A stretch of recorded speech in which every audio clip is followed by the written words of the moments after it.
सल्पा विकास बैंकको आइपिओ आजदेखि सर्वसाधारणका लागि खुला।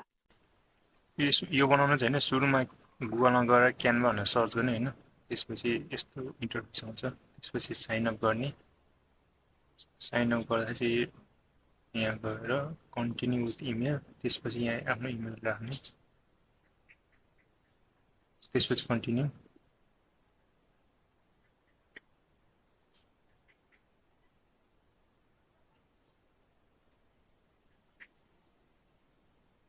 त्यसपछि नाम चाहिँ जे भए पनि चुज गरेर कन्टिन्यू गर्ने। अनि यहाँ कोड आउँछ तिम्रो जिमेलमा।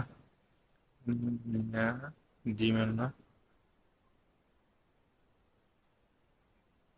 यसलाई कपी गर्ने, यहाँ ल्याएर पेस्ट, त्यसपछि कन्टिन्यू।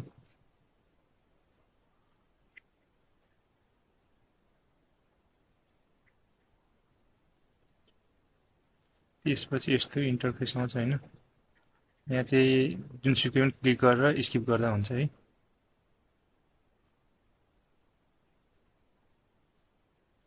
त्यसपछि स्किप गरिदिएँ मैले। त्यसपछि यस्तो इन्टरफेस आउँछ।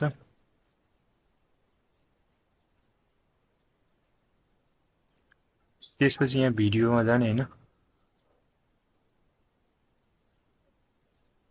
त्यसपछि यो मोबाइल भिडियो,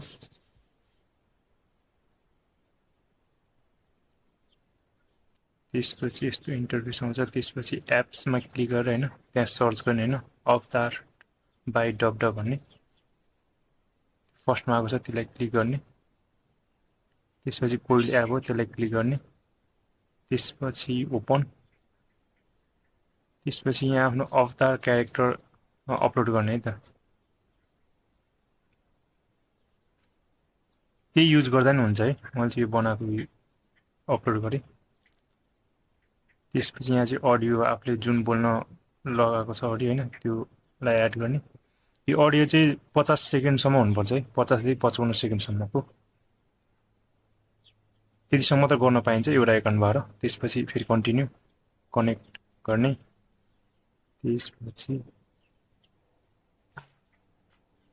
त्यसपछि यहाँ आएर आफ्नो इमेल राख्ने। पहिला यहाँ साइन अप गर्नुपर्छ है, यहाँ क्लिक गर्यो। यहाँ चाहिँ आफूले पासवर्ड राख्ने। यो पासवर्ड अहिले फेरि हान्नुपर्ने हुन्छ है, त्यही भएर याद चाहिँ राख्नु पर्यो। अनि त्यति राखेपछि पहिला गेट कोड गर्ने। त्यसपछि आफ्नो जिमेलमा एउटा कोड आउँछ, एकछिन रोक्ने।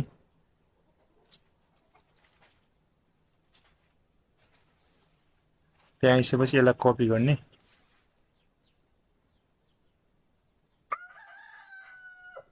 यहाँ आएर पेस्ट, त्यसपछि साइन अप।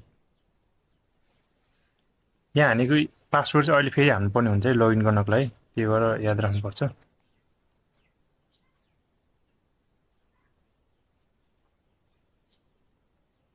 त्यसपछि फेरि साइन इन गर्ने। त्यसपछि कनेक्ट।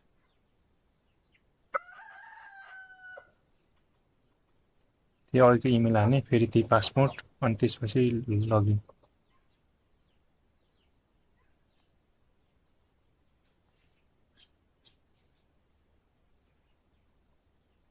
अनि यति गरेपछि जेनेरेट टकिङ फोटोमा क्लिक गर्ने।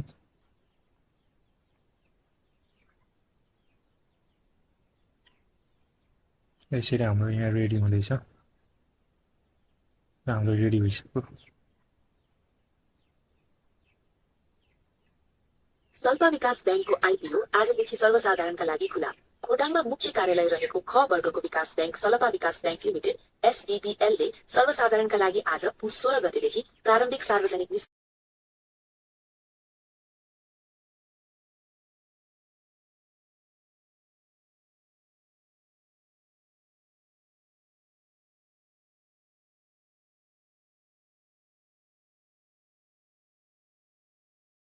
सल्पा विकास बैंकको आइपिओ आजदेखि सर्वसाधारणका लागि खुला। खोटाङमा मुख्य कार्यालय रहेको ख वर्गको विकास बैंक सल्पा विकास बैंक लिमिटेड एसडीबीएलले सर्वसाधारणका लागि आज पुस 16 गतेदेखि प्रारम्भिक सार्वजनिक निष्कासन आइपिओ खुला गरेको छ। बैंकले प्रति किता 100 रुपैयाँ अंकित मूल्यमा कुल 14,39,179 किता शेयर निष्कासन गर्न लागेको हो। आइपिओमा आवेदन दिने अन्तिम मिति पुस 20 गते तोकिएको छ। सो अवधिसम्म पूर्ण आवेदन नपरेमा म्याद पुस 30 गतेसम्म थपिने बैंकले जनाएको छ।